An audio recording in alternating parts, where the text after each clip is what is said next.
जब भी उत्तर प्रदेश जैसे विशाल और विविधतापूर्ण राज्य की अर्थव्यवस्था को बदलने की बात होती है तो दिमाग में सबसे पहले क्या आता है? शायद कोई बहुत ही आधुनिक पश्चिमी दुनिया का कोई आर्थिक मॉडल। हाँ, या फिर किसी बड़े ग्लोबल थिंक टैंक के बंद कमरों में बनी कोई हाई प्रोफाइल योजना। बिल्कुल, लेकिन आज हमारे पास यूपी सरकार के कुछ पॉलिसी डॉक्यूमेंट्स, R&D रिपोर्ट्स और ग्राउंड लेवल के डेटा की एक पूरी स्टैक है। और इन स्रोतों को खंगालने पर एक बेहद दिलचस्प बात सामने आई है। जी, और वो बात सच में हैरान करने वाली है ना? मतलब यूपी की पूरी ग्रामीण और स्थानीय अर्थव्यवस्था को नया रूप देने वाले एक सबसे बड़े विचार का जन्म वास्तव में 1979 के जापान में हुआ था।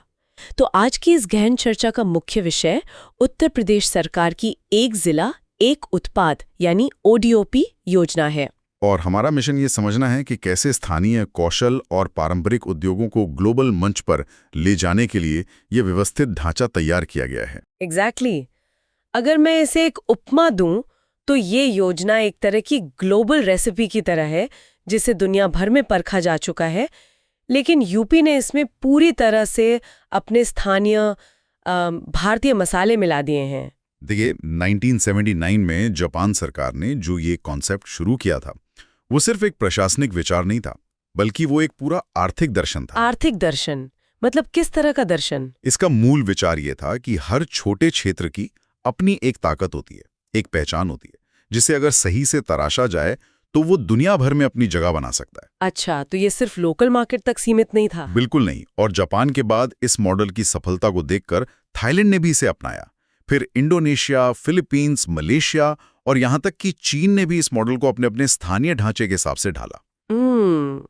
चीन ने भी इसे अपनाया, ये तो मैंने नहीं सोचा था। हाँ, इन सभी देशों में इस मॉडल ने ग्रामीण पलायन को रोकने और स्थानीय स्तर पर धन पैदा करने का बहुत बड़ा काम किया। तो इसी ग्लोबल सक्सेस स्टोरी को देखते हुए यूपी ने इसे लागू किया। जी, 24 जनवरी 2018 को, जिसे हम उत्तर प्रदेश दिवस के रूप में मनाते हैं, यूपी सरकार ने आधिकारिक तौर पर इस एक जिला एक उत्पाद योजना को राज्य में लागू कर दिया। और इसका मुख्य उद्देश्य बहुत स्पष्ट था कि हर जिले के जो छोटे, मध्यम और परंपरागत उद्योग हैं, जो शायद समय के साथ हाशिए पर जा रहे थे, उन्हें दोबारा जीवित करना। और सिर्फ जीवित करना ही नहीं, बल्कि उन्हें सीधा निर्यात यानी एक्सपोर्ट के काबिल बनाना। लेकिन देखिए, जापान में ये विचार काम कर गया और शायद बाकी एशियाई देशों में भी। लेकिन जब हम उत्तर प्रदेश की बात करते हैं तो ये एक बिल्कुल अलग तरह का चैलेंज है। हाँ, यूपी का स्केल बहुत बड़ा है। वही तो, राज्य में 75 जिले हैं और हर 50 किलोमीटर पर भाषा, संस्कृति और काम करने का तरीका बदल जाता है। इस भारी विविधता के बीच किसी एक जापानी कॉन्सेप्ट को धरातल पर कैसे उतारा गया? ये बहुत ही वाजिब सवाल है। मतलब सबसे बुनियादी सवाल तो यही उठता है कि किसी जिले का एक विशेष उत्पाद चुना कैसे जाता है? इस चयन का आधार क्या है? असल में किसी भी जिले का प्रतिनिधित्व करने वाले एक सिंगल उत्पाद का चयन करना सच में एक जटिल प्रक्रिया है। दस्तावेजों के अनुसार इसके लिए मुख्य रूप से 4 कसौटियां तय की गई हैं। अच्छा, 4 कसौटियां। पहली क्या है? पहली है उत्पाद की विशिष्टता। मतलब क्या वो उत्पाद सच में उस भौगोलिक क्षेत्र की पहचान है? क्या उसमें कोई ऐसी पारंपरिक कला या तकनीक शामिल है जो कहीं और आसानी से नहीं मिलती? जैसे बनारस की साड़ी या मुरादाबाद का पीतल। बिल्कुल सही। और दूसरी कसौटी है मार्केटिंग पोटेंशियल, यानी बाजार की मांग। ये देखना बहुत जरूरी है कि क्या लोग इस उत्पाद को आज के समय में खरीदेंगे। हाँ, ये तो प्रैक्टिकल बात है। अगर कोई पारंपरिक वस्तु आज के लाइफस्टाइल में फिट ही नहीं बैठती तो उसे बेचना बहुत मुश्किल होगा। एग्जैक्टली। तीसरी कसौटी है विकास की संभावना। क्या इस काम को एक छोटे कमरे से निकालकर एक पूरी फैक्ट्री या बड़े वर्कशॉप के स्तर पर ले जाया जा सकता है? मतलब क्या इसे स्केल किया जा सकता है? जी। और चौथी कसौटी, जो इस पूरी योजना की रीढ़ है, वो है रोजगार पैदा करने की क्षमता। क्या इस उद्योग को बढ़ावा देने से स्थानीय लोगों के लिए बड़े पैमाने पर नौकरियां पैदा होंगी? इन 4 पैमानों पर खरा उतरने के बाद ही किसी उत्पाद को ODOP का टैग मिलता है। हाँ, तभी वो आधिकारिक रूप से उस जिले का उत्पाद बनता है। लेकिन यहीं पर मुझे एक बड़ा संशय है। मतलब मैंने पॉलिसी डॉक्यूमेंट्स में देखा, वहां ये दावा किया गया है कि इस योजना के माध्यम से प्रतिवर्ष लगभग 5 लाख नए रोजगार के अवसरों का सृजन होने का लक्ष्य है। जी, 5 लाख का लक्ष्य रखा गया है। 5 लाख नौकरियां हर साल। सच कहूं तो ये आंकड़ा मुझे बहुत महत्वाकांक्षी और थोड़ा अतिशयोक्ति लग रहा है। सिर्फ किसी जिले के एक पारंपरिक उत्पाद पर ओडीओपी का ठप्पा लगा देने से रातों रात 5 लाख लोग कैसे रोजगार पा सकते हैं, ये गणित मुझे कुछ समझ नहीं आता। देखिए, ये आंकड़ा सतह से देखने पर सच में बहुत बड़ा लगता है, लेकिन इसे समझने के लिए हमें वैल्यू चेन यानी मूल्य श्रृंखला के मैकेनिज्म को समझना होगा। वैल्यू चेन वो कैसे काम करती है यहाँ? 5 लाख नए रोजगार का आंकड़ा सिर्फ एक उत्पाद को चुनने या उस पर मोहर लगाने से नहीं आता। जब एक उत्पाद को ओडीओपी में शामिल किया जाता है तो असल में पूरे के पूरे इकोसिस्टम को गति दी जाती है। अच्छा। मान लीजिए किसी जिले का एक पारंपरिक शिल्प है जो अब तक सिर्फ कुछ 100 परिवारों तक सीमित था। जब उसे सरकारी सपोर्ट मिलता है तो सबसे पहले उत्पादन बढ़ता है। और उत्पादन बढ़ने का मतलब है कच्चे माल की मांग में बढ़ोतरी? बिल्कुल। तो जो लोग कच्चा माल सप्लाई करते हैं उनका बिजनेस बढ़ता है। फिर उस कच्चे माल को प्रोसेस करने वाले लोगों की जरूरत पड़ती है। हाँ, चेन आगे बढ़ती है। जब सामान तैयार होता है तो आधुनिक बाजार के लिए उसकी एक बेहतरीन पैकेजिंग की जरूरत होती है। इससे पैकेजिंग इंडस्ट्री को काम मिलता है। ओहो, और फिर ट्रांसपोर्टेशन, लॉजिस्टिक्स। सही कहा। और अंत में एक्सपोर्ट करने वाली एजेंसियां जुड़ती हैं। मतलब एक कारीगर के पीछे 10 अलग अलग तरह के काम करने वाले लोग खड़े हो जाते हैं। अरे वाह, ये तो एक दिलचस्प नजरिया है। तो अगर हम अपनी उपमाओं की बात करें तो ये वैसा ही है जैसे स्मार्टफोन का ऑपरेटिंग सिस्टम काम करता है। स्मार्टफोन का ओएस? समझाइए जरा। मतलब कारीगर और उसका हुनर एक शानदार हार्डवेयर की तरह है, लेकिन उन्हें दुनिया से जोड़ने के लिए ओडीओपी एक सॉफ्टवेयर या ऑपरेटिंग सिस्टम का काम कर रहा है। एक बार जब वो ओएस इंस्टॉल हो जाता है तो कच्चे माल से लेकर ग्लोबल एक्सपोर्ट तक के सारे ऐप्स अपने आप काम करने लगते हैं। बहुत ही सटीक उपमा दी है आपने। ये बिल्कुल ऐसे ही काम करता है। लेकिन हार्डवेयर और सॉफ्टवेयर तो ठीक है, इस पूरे सिस्टम को चलाने के लिए जो सबसे जरूरी चीज है वो है पैसा, फंडिंग। जी, पूंजी के बिना तो कुछ संभव नहीं है। वही तो। एक छोटे स्तर के कारीगर को अपना उत्पादन बढ़ाने के लिए पूंजी कहाँ से मिलेगी? क्या सरकार ने इसके लिए कोई नया बैंक या नया फंड बनाया है? यहाँ पर इस योजना की रणनीति काफी अलग और स्मार्ट है। अक्सर होता यह है कि जब कोई नई सरकारी योजना आती है तो एक नई वित्तीय व्यवस्था खड़ी कर दी जाती है। हाँ, और वो अपने आप में बहुत जटिल हो जाती है। बिल्कुल। ओडीओपी में शून्य से शुरुआत करने के बजाय एक इंटीग्रेशन मॉडल अपनाया गया है। Integration model? हाँ, केंद्र और राज्य सरकार की जो पहले से मौजूद योजनाएं हैं उन्हें इस एक योजना के साथ जोड़ दिया गया है, जैसे कि मुद्रा योजना, startup India, stand up India. अच्छा, मतलब जो योजनाएं पहले से चल रही हैं। जी। इसके अलावा प्रधानमंत्री रोजगार सृजन कार्यक्रम, मुख्यमंत्री रोजगार योजना और विश्वकर्मा श्रम सम्मान योजना। कोई भी ओडीओपी इकाई जब फंडिंग के लिए अप्लाई करती है तो उसे इन्हीं मौजूदा योजनाओं के माध्यम से पैसा उपलब्ध कराया जाता है। ये तो ऐसा है जैसे किसी एक बड़े लक्ष्य को भेदने के लिए अलग अलग सरकारी योजनाओं की एक एवेंजर्स टीम बना दी गई हो। आपको नए सिरे से पहिया बनाने की जरूरत ही नहीं है। बिल्कुल, एवेंजर्स टीम एक बहुत अच्छा उदाहरण है। लेकिन यहाँ एक व्यावहारिक दिक्कत मुझे नजर आती है। गांव कस्बे का एक पारंपरिक कारीगर जिसे शायद बैंकिंग सिस्टम की बहुत ज्यादा समझ ना हो, वो मुद्रा योजना और स्टैंड अप इंडिया के बीच का फर्क कैसे समझेगा? ये एक बहुत बड़ी चुनौती होती है ग्राउंड लेवल पर।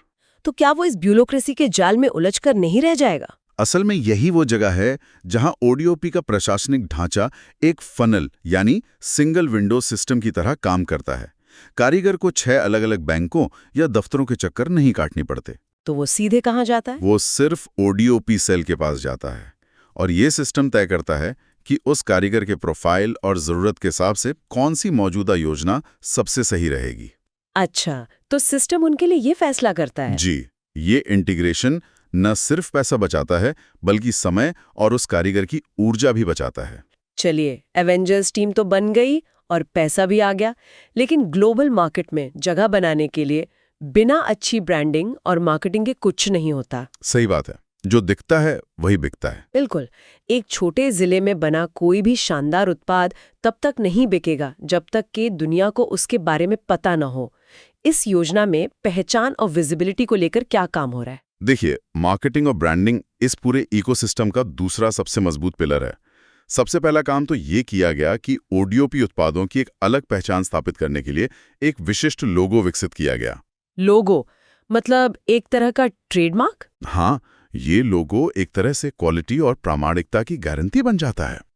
इसके अलावा योजना के प्रचार प्रसार और इसे एक लोकप्रिय चेहरा देने के लिए फिल्म अभिनेत्री कंगना रनौत को इसका ब्रांड एम्बेसडर बनाया गया है। ओ, कंगना रनौत। इससे तो योजना को एक राष्ट्रीय स्तर की विजिबिलिटी जरूर मिलती होगी। बिल्कुल मिलती है, लेकिन ब्रांडिंग सिर्फ टीवी विज्ञापनों तक सीमित नहीं है। असल काम जमीन पर होता है, प्रदर्शनियों और मेलों के जरिए। यानी प्रोडक्ट्स को दुनिया के सामने फिजिकली शोकेस करना। हाँ, और इस काम के लिए उत्तर प्रदेश निर्यात प्रोत्साहन ब्यूरो, उत्तर प्रदेश व्यापार प्रोत्साहन प्राधिकरण जैसी संस्थाएं एक साथ मिलकर काम कर रही हैं। इसमें और भी संस्थाएं शामिल हैं क्या? जी, Uttar Pradesh institute of design और उत्तर प्रदेश निर्यात संवर्धन परिषद भी इसमें शामिल हैं। ये संस्थाएं सुनिश्चित करती हैं कि ODOP उत्पादों को राष्ट्रीय और अंतर्राष्ट्रीय मेलों में जगह मिले। मतलब आप कल्पना कर सकते हैं कि किसी छोटे से जिले का एक स्थानीय कारीगर जो कल तक सिर्फ अपने आसपास के बाजारों पर निर्भर था, अब वो सीधे अंतर्राष्ट्रीय बायर्स के सामने अपने उत्पाद का स्टॉल लगा रहा है। ये ब्रांड यूपी को ग्लोबल बनाने की सच में एक बहुत ही ठोस रणनीति है। बिल्कुल है। लेकिन देखिए, शानदार ब्रांडिंग, बड़े बड़े अंतर्राष्ट्रीय मेले और फंडिंग का पूरा बैकअप, सुनने में सब कुछ बहुत परफेक्ट लगता है। हाँ, पेपर पे तो सब अच्छा ही लगता है। वही तो, हम सब जानते हैं कि अच्छी नीतियां अक्सर फाइलों में बहुत अच्छी लगती हैं, लेकिन जब उन्हें जमीन पर उतारने की बात आती है तो सरकारी मशीनरी की हकीकत कुछ और ही होती है। ये कड़वी सच्चाई है। तो इस योजना का प्रशासनिक ढांचा क्या है? इसे असल में लागू कौन कर रहा है? इस पूरी योजना का संचालन सूक्ष्म, लघु एवं मध्यम उद्यम यानी MSME विभाग तथा निर्यात प्रोत्साहन विभाग के कंधों पर है। अच्छा, MSME विभाग इसे देख रहा है। जी, और इसके क्रियान्वयन को फोकस में रखने के लिए लखनऊ के निर्यात भवन में एक बिल्कुल अलग ODOP प्रकोष्ठ यानी ODOP सेल की स्थापना की गई है। ये सेल किसके अंडर काम करता है? यह सेल अपर आयुक्त के दिशा निर्देशन और MSME के प्रमुख सचिव के नियंत्रण में काम करता है। जहां तक बजट और फंडिंग के फ्लो की बात है, तो बजटीय सहायता सीधे निर्यात आयुक्त के माध्यम से इस ODOP प्रकोष्ठ को मिलती है, ताकि फाइलों के अप्रूवल में अनावश्यक देरी ना हो, है ना? एग्जैक्टली। लेकिन यहाँ मुझे एक व्यवस्थागत चुनौती साफ नजर आ रही है। स्रोतों में इसके निगरानी तंत्र यानी मॉनिटरिंग सिस्टम का जो जिक्र है, वो बहुत भारी भरकम है। आप किस स्तर की बात कर रही हैं? जरा इसे देखिए। जिला स्तर पर जिलाधिकारी यानी DM हर महीने इसकी समीक्षा करेंगे। फिर राज्य स्तर पर MSME के प्रमुख सचिव हर 2 महीने में इसकी समीक्षा करेंगे। जी बिल्कुल। और उसके ऊपर औद्योगिक विकास आयुक्त की अध्यक्षता वाली एक समिति हर 3 महीने में इसकी समीक्षा करेगी। साथ ही जिला स्तर पर उपायुक्त को नोडल अधिकारी बनाया गया है। इतने सारे स्तर, इतने सारे अधिकारी, इतनी सारी कमिटियां। मैं समझ रहा हूं आप क्या कहना चाह रही हैं। मतलब क्या ये पूरी योजना इस भारी भरकम लाल फीताशाही में फंसकर धीमी नहीं पड़ जाएगी? एक आम धारणा तो यही है कि जितने ज्यादा अधिकारी इन्वॉल्व होते हैं, काम उतना ही ज्यादा लटकता है। देखिए, सतह पर देखने में ये सच में एक ब्यूरोक्रेटिक मेज या लाल फीताशाही जरूर लग सकता है, लेकिन अगर हम इसके मैकेनिज्म को गहराई से समझें तो ये असल में एक एस्केलेशन मैट्रिक्स की तरह काम करता है। Escalation matrix? वो कैसे? पारंपरिक सरकारी योजनाओं में क्या होता है कि पैसा और फाइलें अक्सर जिला स्तर पर आकर रुक जाती हैं। हाँ, फाइलें वहीं धूल फाकती रहती हैं। बिल्कुल, लेकिन ये बहुस्तरीय निगरानी लाल फीताशाही बढ़ाने के लिए नहीं, बल्कि जवाबदेही तय करने के लिए बनाई गई है। अच्छा, तो ये एक अकाउंटेबिलिटी सिस्टम है। जी, मान लीजिए अगर जिला स्तर पर कोई फाइल अटकी है या कोई नोडल अधिकारी अपना काम नहीं कर रहा, तो DM की मासिक मीटिंग में वो बात उठेगी। और अगर DM के स्तर पर भी मामला नहीं सुलझता, तो अगले ही महीने वो प्रमुख सचिव की द्विमासिक समीक्षा में हाईलाइट हो जाएगा। ये कैस्केडिंग सिस्टम ये सुनिश्चित करता है कि कोई भी फाइल किसी एक डेस्क पर अटकी ना रहे। ये एक मजबूत तर्क है। एस्केलेशन मैट्रिक्स होने से जिम्मेदारी तय होती है और छुपने की जगह कम हो जाती है। सभी शीर्ष अधिकारियों का इसमें शामिल होना इस बात का संकेत है कि सरकार इसे लेकर गंभीर है। बिल्कुल सही कहा आपने। लेकिन प्रशासन और मॉनिटरिंग के अलावा आज की दुनिया में बिना टेक्नोलॉजी के कुछ भी स्केल नहीं किया जा सकता। क्या इस योजना में कोई तकनीकी एकीकरण भी शामिल है या सारा काम सिर्फ फाइलों और मीटिंग्स के जरिए ही हो रहा है? असल में इस योजना का तकनीकी पहलू ही इसे आधुनिक बनाता है। उत्पादकों, कारीगरों और हस्तशिल्पियों के लिए एक डेडिकेटेड वेब पोर्टल और एक हेल्पलाइन विकसित की गई है। इस पोर्टल पर क्या सुविधाएं हैं? इस पोर्टल का उद्देश्य ये है कि उत्पादन की नई तकनीकें, ट्रेनिंग, मार्केटिंग की जानकारी और कंसल्टेंसी, ये सारी चीजें एक ही जगह पर ऑनलाइन उपलब्ध हों। अरे वाह, ये तो बहुत सुविधाजनक है। लेकिन इसका जो सबसे परिवर्तनकारी पहलू है वो है इसका राष्ट्रीय और अंतर्राष्ट्रीय स्तर के रिसर्च एंड डेवलपमेंट संस्थानों से जुड़ना। R&D संस्थानों से? जी, इस पोर्टल को देश के शीर्ष प्राविधिक शिक्षण संस्थानों के नेटवर्क से जोड़ा जा रहा है। इसका मतलब है कि कोई पारंपरिक कारीगर जो शायद पीढ़ियों से एक ही तरीके से काम कर रहा है और जिसकी उत्पादन क्षमता सीमित है, उसे अब सीधे टॉप लेवल के वैज्ञानिकों का सपोर्ट मिल रहा है। एग्जैक्टली। मतलब अगर कोई रिसर्चर लैब में बैठकर कोई नई मशीन या तरीका इजाद करता है जिससे समय बचे या क्वालिटी बेहतर हो, तो वो ज्ञान सीधा उस गांव के कारीगर तक पहुंच सकता है। बिल्कुल, ये पारंपरिक ज्ञान और आधुनिक विज्ञान का एक ऐसा संगम है जो उत्पादों की क्वालिटी को रातों रात उस स्तर पर ले जा सकता है जो ग्लोबल मार्केट में टिक सके। ये तो सच में गेम चेंजर हो सकता है। हाँ, ये सिर्फ एक पोर्टल नहीं है, ये एक ऐसा ब्रिज है जो सदियों पुरानी कला को भविष्य की तकनीक से जोड़ता है। ये सब एक बहुत ही व्यापक तस्वीर पेश करता है। अब हम इस चर्चा के अंतिम पड़ाव पर हैं। डॉक्यूमेंट्स में भविष्य को लेकर एक बहुत ही दिलचस्प अपडेट है। आप ODOP नीति 2.0 की बात कर रही हैं? जी हाँ, अप्रैल 2025 में उत्तर प्रदेश सरकार नई ODOP नीति 2.0 लाने की तैयारी कर रही है। ये सिर्फ एक नया संस्करण नहीं है, बल्कि ये दर्शाता है कि ये योजना स्थिर होकर रुक नहीं गई है। बिल्कुल, ये दिखाती है कि योजना लगातार इवॉल्व हो रही है और नई रणनीतियों पर केंद्रित होगी। मेरा मानना है कि ये नई नीति ये दिखाती है कि जब आप एक बार इकोसिस्टम तैयार कर लेते हैं तो अगला कदम उसे स्केल करना होता है। हाँ, सस्टेनेबिलिटी के लिए वो बहुत जरूरी है। जो कारोबारी अब तक स्थानीय स्तर पर मजबूत हुए हैं, उन्हें अब ग्लोबल सप्लाई चेन का अभिन्न हिस्सा बनाने की दिशा में ये एक बड़ा कदम होगा। अर्थव्यवस्था की बहसों में अक्सर मैक्रो लेवल की बातें होती हैं, जैसे GDP ग्रोथ, विदेशी निवेश और बड़े इंफ्रास्ट्रक्चर प्रोजेक्ट्स। हाँ, अक्सर हम इन्हीं आंकड़ों में उलझे रहते हैं। इन ODOP ये साबित करता है कि अगर आप माइक्रो लेवल पर, यानी एकदम जमीनी स्तर पर, सिर्फ एक जिले और उसके एक उत्पाद पर फोकस करें और उसकी वैल्यू चेन को मजबूत कर दें, तो वही छोटे छोटे हिस्से मिलकर पूरे राज्य और देश की मैक्रो लेवल की अर्थव्यवस्था को हमेशा के लिए बदल सकते हैं। ये बिल्कुल सही निष्कर्ष निकाला है आपने। ये स्थानीय संसाधनों और वैश्विक दृष्टि का एक व्यवहारिक प्रयोग है। ये इस बात का प्रमाण है कि सिर्फ पैसा बांटने से नहीं, बल्कि सही नीतियों, मजबूत तकनीकी सपोर्ट और सही मार्गदर्शन किस तरह से किसी मृतप्राय उद्योग में भी नई जान फूंक सकता है। तो 1979 के जापान के इस पहले विचार से लेकर यूपी की आगामी ODOP नीति 2.0 तक के इस सफर को समझने के बाद एक विचार मन में जरूर आता है। वो क्या विचार है? यदि एक पारंपरिक और स्थानीय शिल्प को सही तकनीक, एक मजबूत नीति और ग्लोबल R&D के साथ जोड़कर एक अंतर्राष्ट्रीय ब्रांड में बदला जा सकता है, तो हमारे अपने आसपास ऐसे कौन से अनदेखे संसाधन, कलाएं या कौशल मौजूद हैं जो बस अपनी ODOP जैसी किसी क्रांति का इंतजार कर रहे हैं। ये वाकई में सोचने वाली बात है। ये सोचने की बात है कि जब सदियों पुरानी कला का मिलान भविष्य की तकनीक से होता है, तो और क्या-क्या चमत्कार हो सकते हैं।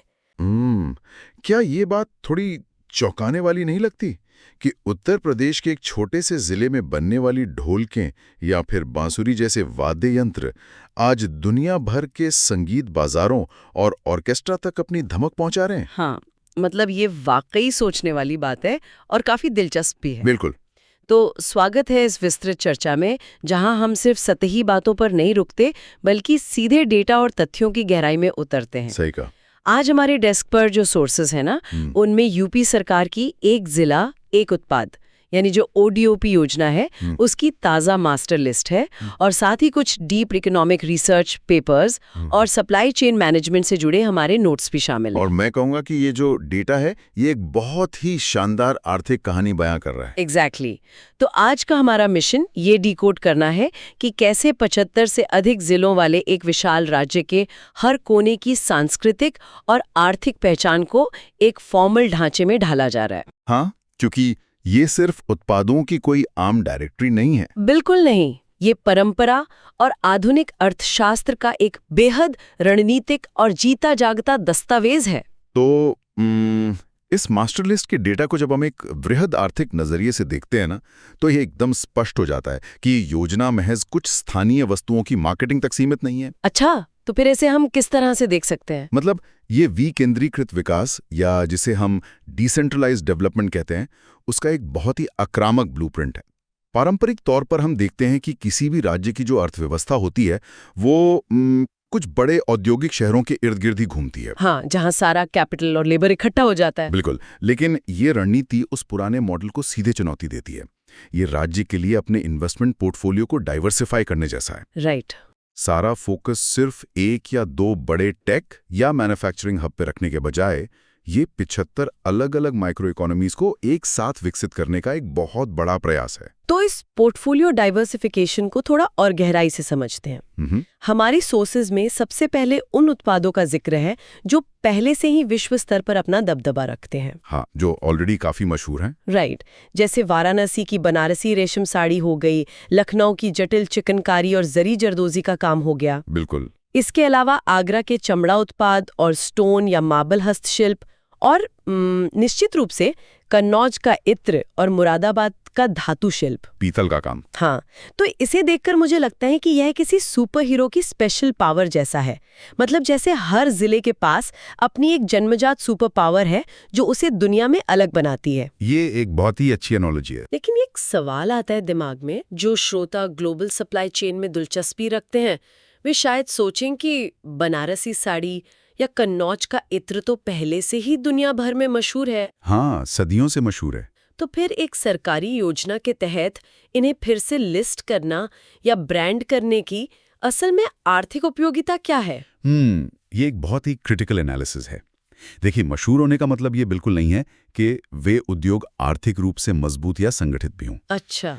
कन्नौज के इत्र का ही उदाहरण लेते हैं।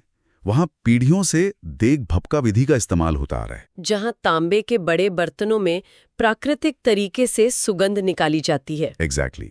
और ये विधि इतनी जटिल है कि इसे दुनिया की किसी भी आधुनिक लेबोरेटरी में सिंथेटिक तरीके से रिप्लिकेट नहीं किया जा सकता। Oh wow! लेकिन समस्या क्या थी? समस्या ये थी कि ये पूरी सप्लाई चेन बेहद असंगठित थी।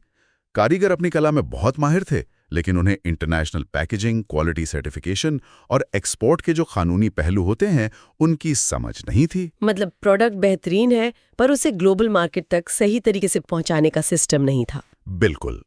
तो इन उत्पादों को ओडीओपी मास्टर लिस्ट में सबसे ऊपर रखने का मतलब ही यही है कि इस अनौपचारिक व्यवस्था को एक फॉर्मल कॉर्पोरेट जैसी सप्लाई चेन में बदला जाए। राइट।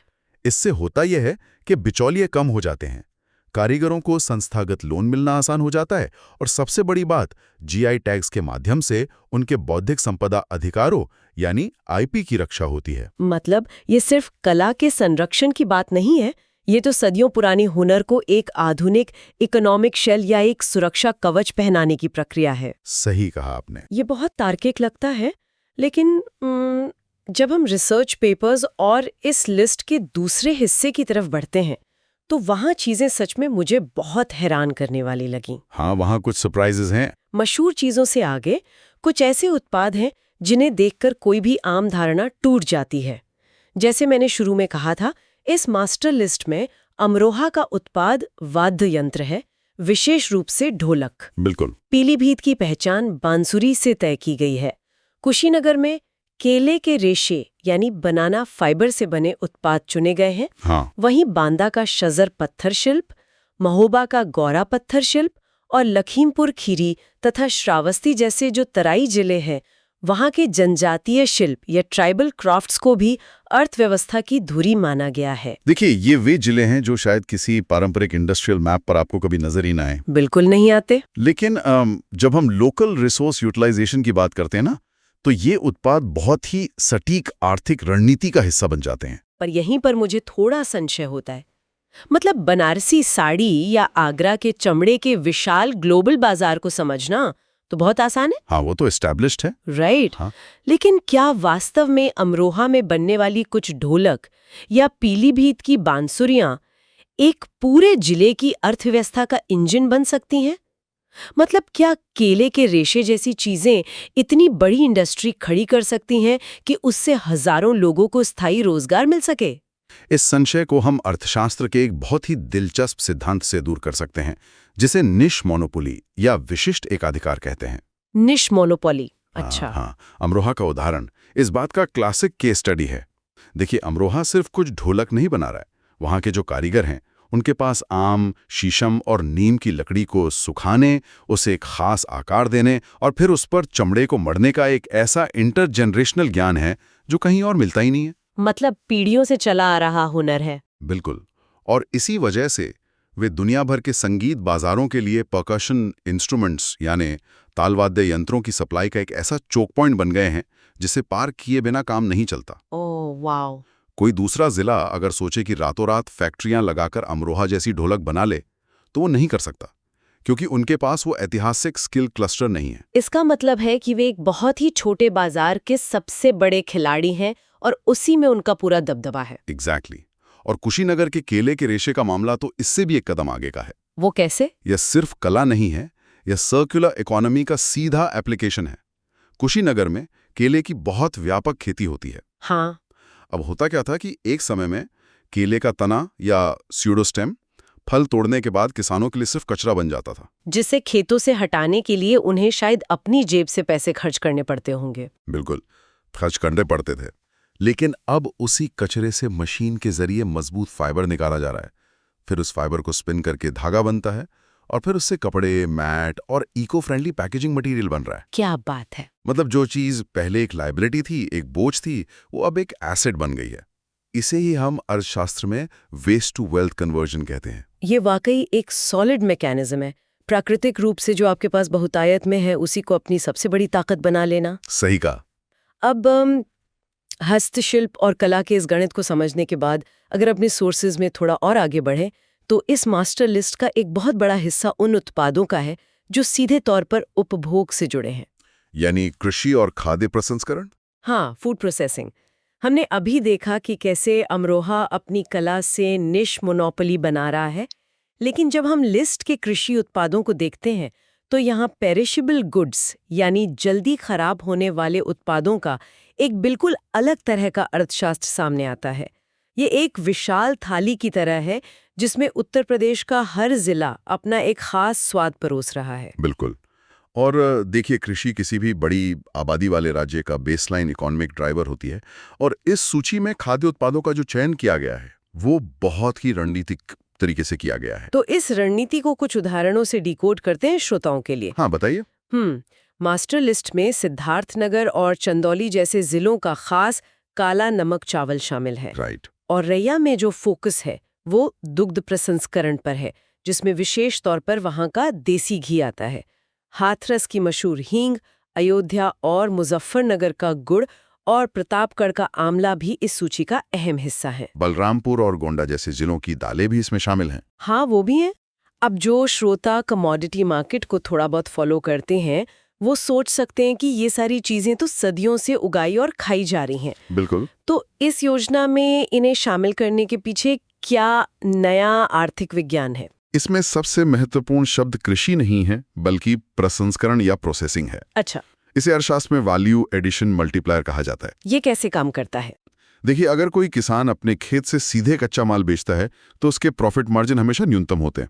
हाँ, ये तो है। प्रतापगढ़ का ही उदाहरण लीजिए। वहां का किसान अगर सिर्फ कच्चा आंवला थोक बाजार में बेचेगा तो उसे मुश्किल से कुछ रुपए प्रति किलो मिलेंगे। हाँ, ये तो है। लेकिन अगर उसी आंवले को उसी जिले में प्रोसेस करके उसका जूस, मुरब्बा, कैंडी या कोई हेल्थ सप्लीमेंट बना दिया जाए तो उस उत्पाद की जो कीमत है वो 10 से 20 गुना तक बढ़ जाती है। ओह, यानी जो पैसा पहले कच्चे माल को खरीदने वाले बाहरी उद्योगों के पास चला जाता था वो अब उसी जिले की सीमाओं के भीतर रह जाता है। एग्जैक्टली। औरैया का दुग्ध प्रसंस्करण भी ठीक इसी मॉडल पर काम करता है। अब कच्चा दूध एक पेरिशेबल कमोडिटी है, जल्दी खराब हो जाता है और उससे लंबी दूरी तक ट्रांसपोर्ट करना भी काफी महंगा होता होगा। बिल्कुल। लेकिन जब उसी दूध को प्रोसेस करके एक प्रीमियम देसी घी के रूप में डिब्बाबंद कर दिया जाता है तो उसकी शेल्फ लाइफ कई महीनों तक बढ़ जाती है। राइट। और वो एक आम कमोडिटी से एक प्रीमियम कंज्यूमर ब्रांड में बदल जाता है। इसी तरह सिद्धार्थनगर का जो काला नमक चावल है वो कोई आम बासमती चावल नहीं है। हाँ, मैंने पढ़ा है इसके बारे में। ये अपनी विशिष्ट खुशबू और पोषण तत्वों के कारण एक हेरिटेज ग्रेन माना जाता है। तो इसे एक प्रीमियम हेल्थ फूड के तौर पर ब्रांड करके किसानों की आय को सीधे तौर पर बढ़ाया जा रहा है। तो यहाँ एक बहुत ही दिलचस्प पैटर्न उभर कर आता है, चाहे वो कुशीनगर का फाइबर हो या औरैया का घी। इस पूरी प्रक्रिया का कोर मैकेनिज्म उस वैल्यू चेन को उसी जिले में रोक कर रखना है जहां वो पैदा हो रही है। बिल्कुल सही समझा आपने। अब तक हमने विरासत, कला और कृषि के इस पारंपरिक ताने बाने को समझा है, लेकिन हमारे नोट्स में जो सबसे ताज़ा और विचारणीय डेटा है वो मई 2025 में इस मास्टर लिस्ट में हुए अपडेट्स को लेकर है। हाँ, जो नए बदलाव हुए हैं। राइट, क्योंकि कोई भी योजना अगर समय के साथ इवॉल्व नहीं होती तो वो प्रासंगिक नहीं रह सकती।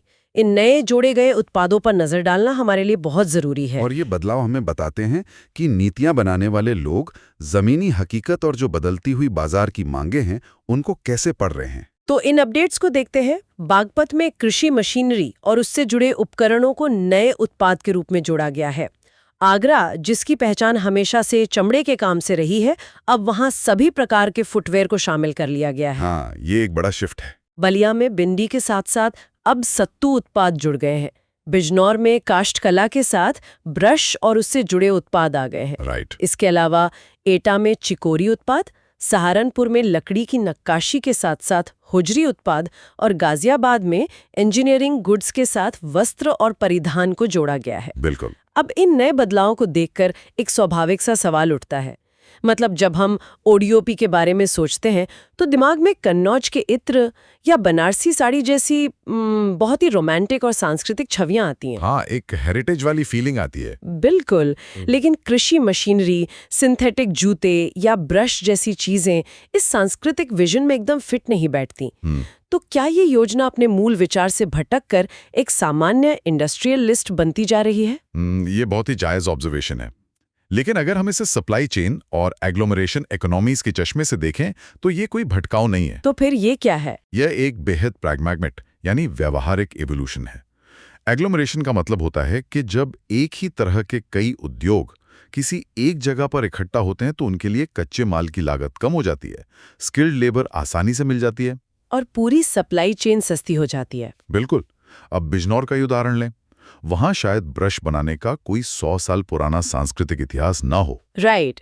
लेकिन अगर पिछले कुछ दशकों में वहां ब्रश बनाने वाले छोटे बड़े 50 कारखाने खुल गए हैं और एक पूरा इकोसिस्टम बन गया है, तो सरकार उसे सिर्फ इसलिए नजरअंदाज नहीं कर सकती क्योंकि वो पारंपरिक नहीं है। हाँ, यानी ये सिर्फ किसी म्यूजियम में रखने वाली कला को बढ़ावा देने के बारे में नहीं है, बल्कि उन सेक्टर्स को बूस्ट करने के बारे में है जहां एक्चुअल क्लस्टर बन चुके हैं और रोजगार जनरेट हो रहा है। एग्जैक्टली। और आगरा इसका सबसे बेहतरीन उदाहरण है। आगरा सदियों से चमड़े के जूते बनाता आ रहा है। हाँ, ये तो हम सब जानते हैं। लेकिन आज ग्लोबल फुटवेयर बाजार का बहुत बड़ा हिस्सा सिंथेटिक मटेरियल, स्पोर्ट्स शूज और स्नीकर्स का है। अब अगर आगरा को सिर्फ चमड़े तक सीमित रखा जाता तो वो अपनी ग्लोबल प्रतिस्पर्धी क्षमता ही खो देता। मतलब बाजार की मांग ही बदल गई है। बिल्कुल। तो सभी प्रकार के फुटवेयर को जोड़ने का सीधा मतलब है आगरा के मौजूदा लेबर और इंफ्रास्ट्रक्चर का इस्तेमाल करके उसे एक आधुनिक ग्लोबल फुटवेयर मैन्युफैक्चरिंग हब बनने की आजादी देना। ये बहुत ही दिलचस्प है। और बलिया में बिंदी के साथ सत्तू का जुड़ना भी आधुनिक बाजार की नब्ज पकड़ने जैसा ही लगता है मुझे। हाँ, वो तो पूरी तरह से हेल्थ ट्रेंड पर आधारित है। राइट। आज सत्तू को प्लांट बेस्ड प्रोटीन और एक सुपर फूड के रूप में देखा जा रहा है। तो ये एक पारंपरिक भोजन को आधुनिक वेलनेस मार्केट के लिए रीपोजिशन करने की रणनीति है। बिल्कुल। और सहारनपुर में होजरी और गाजियाबाद में वस्त्र उद्योग का जुड़ना भी इसी बात का संकेत है कि ओडीओपी अब सिर्फ विरासत का संरक्षण नहीं कर रहा, बल्कि भविष्य के इंडस्ट्रियल कॉरिडोर्स की पहचान कर रहा है। तो अब जब हम अपने सोर्सेज और आज के इस पूरी चर्चा के धागों को एक साथ पिरोते हैं तो ये बात एकदम स्पष्ट रूप से उभर कर आती है कि ये एक जिला एक उत्पाद की मास्टर लिस्ट कोई साधारण इन्वेंट्री नहीं है। बिल्कुल नहीं। ये एक विशाल राज्य की इकोनॉमिक इंजीनियरिंग का एक प्रॉपर मॉडल है। हाँ, और ये इस बात का प्रमाण भी है कि विकास का मतलब सिर्फ मेट्रो शहरों में गगनचुंबी इमारतें खड़ी करना नहीं होता। सही बात है। असली आर्थिक स्थिरता तब आती है जब हर जिले के पास अपना खुद का एक इकोनॉमिक शॉक एब्जॉर्बर हो। हाँ। उसकी अपनी एक पहचान हो जो उसे ग्लोबल सप्लाई चेन में मजबूती से खड़ा कर सके। बिल्कुल। अर्थशास्त्र और विकास की नीतियों को गहराई से समझने वाले हमारे श्रोताओं के लिए ये इस बात का एक शानदार केस स्टडी है कि कैसे असंगठित ताकतों और बिखरे हुए संसाधनों को अगर एक सही संस्थागत ढांचे में पिरो दिया जाए तो वो कितना बड़ा मैक्रो इकोनॉमिक प्रभाव पैदा कर सकता है। हाँ, मतलब पोटेंशियल बहुत विशाल है इसका। बिल्कुल। चाहे वो मुरादाबाद का पीतल का कारीगर हो या कुशीनगर में केले के तने से फाइबर निकालने वाली कोई छोटी इकाई, ये सभी एक बहुत ही कैलकुलेटेड और बड़ी आर्थिक कहानी के महत्वपूर्ण किरदार हैं। सही कहा। हम उस जानकारी के आधार पर एक विचार छोड़ना चाहते हैं जिस पर हमने आज चर्चा की है। हाँ, एक थॉट एक्सपेरिमेंट की तरह। बिल्कुल। इस मॉडल के आर्थिक प्रभाव स्पष्ट हैं, लेकिन ये एक बहुत ही गहरा सवाल भी खड़ा करता है हमारे सुनने वालों के लिए। वो क्या? जरा सोचिए, यदि कोई जिला अपने संसाधनों, अपने इंफ्रास्ट्रक्चर और अपनी पूरी पॉलिसी मेकिंग को केवल अपनी ऐतिहासिक परंपरा या किसी एक ही मुख्य उत्पाद के इर्द गिर्द सेंट्रलाइज कर देता है, तो क्या इससे भविष्य में एक इकोनॉमिक ब्लाइंड स्पॉट पैदा हो सकता है? ये एक बहुत ही वैलिड पॉइंट है। क्या ये संभव है कि अपनी इसी एक पहचान में इतना गहराई से जुड़ जाने के कारण वे भविष्य की बिल्कुल नई तकनीकों जैसे आर्टिफिशियल इंटेलिजेंस, बायोटेक या नेक्स्ट जेन मैन्युफैक्चरिंग को अपनाने में पीछे रह जाएं? ये एक रिस्क तो है। या फिर कैसा हो सकता है कि अपने इस पारंपरिक और स्थानीय फाउंडेशन को इतना मजबूत करके वे असल में एक ऐसा रेजिलिएंट बेस तैयार कर रहे हैं जो उन्हें भविष्य की किसी भी बड़ी आर्थिक छलांग के लिए सबसे मजबूत लॉन्च पैड देगा? ये सोचने वाली बात है। बिल्कुल। तो इस सवाल के साथ हम आज की इस विस्तृत चर्चा को यहीं विराम देते हैं। दुनिया के शोर के बीच तथ्यों की इस गहराई में उतरने के लिए आपका धन्यवाद। अगली बार फिर एक नए विषय की गहराइयों में चलेंगे।